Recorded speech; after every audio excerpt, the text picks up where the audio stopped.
Polda Bali menggelar konferensi pers dipimpin Kapolda Bali Irjen Pol Danil Aditya Jaya, Jumat tanggal 24 Januari tahun 2025 terkait penahanan seorang WN Jerman berinisial AF yang merupakan Direktur PT PARK, Kampung Rusia, Ubud.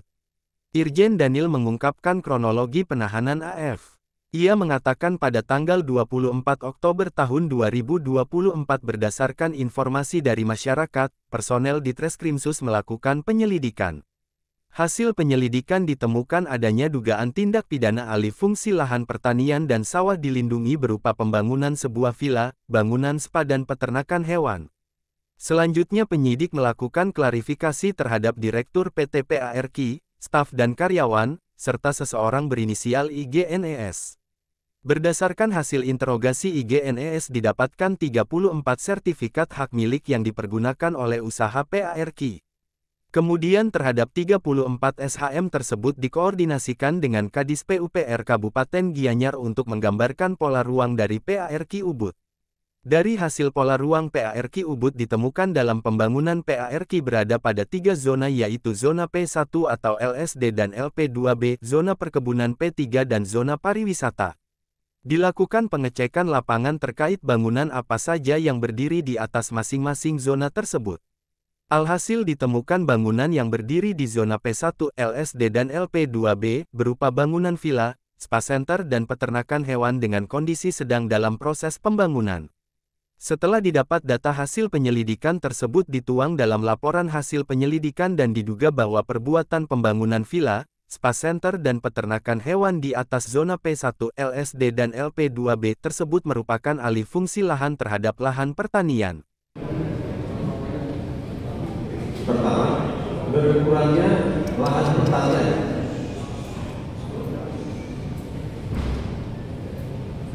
Saya ulangi, dampak yang ditimbulkan. Yang pertama, berkurangnya lahan pertanian atau tanaman pangan dan lahan yang sebelumnya produktif menghasilkan produk pangan menjadi tidak produktif lagi karena sudah dijadikan bangunan. Yang kedua, akibat kejadian ini, luas lahan pertanian di kecamatan Ubud berkurang seluas 1,845 hektar dari total sebanyak 1.752,26 hektar. Kegiatan ini yang ketiga, kegiatan ini juga turut mempengaruhi terhadap program swasembada pangan dan program Cita-cita Presiden Republik Indonesia. Dan ini tentunya juga berdampak terhadap wisata yang dari Polda Bali.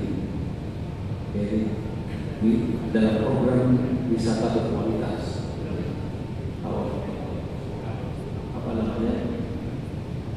Bali dan terkenal dengan alamnya, khususnya daerah Gianyar. Ketika alam ini dirubah, ketika alam ini yang peruntukannya sawah kemudian dan sungainya, ini juga berubah. Ini juga akan berdampak terhadap ekosistem yang ada. Ya. Sehingga ini akan mengurangi ataupun akan merugikan terhadap kualitas dari objek wisata itu sendiri. Sebelum pengungkapan kasus ini, PARK Ubud atau dikenal dengan nama Kampung Rusia ditutup oleh Pemkab Gianyar. Penutupan ini karena PARK tidak mengantongi persyaratan dasar perizinan dalam berusaha sebagaimana yang diatur dalam perundang-undangan yang berlaku. Usaha akomodasi tersebut tidak bisa menunjukkan izin persetujuan bangunan gedung PBG dan izin sertifikat laik fungsi SLF. Pemberhentian kegiatan usaha dan penutupan tempat usaha PARK Ubud karena tidak sesuai dengan ketentuan pasal 19 ayat 3 pada Peraturan Daerah Kabupaten Gianyar Nomor 15 Tahun 2015 tentang Ketertiban Umum dan Ketentraman Masyarakat dan Peraturan Daerah Kabupaten Gianyar Nomor 2 Tahun 2022 tentang Penyelenggaraan Perizinan Berbasis Risiko. Kertanegara melaporkan,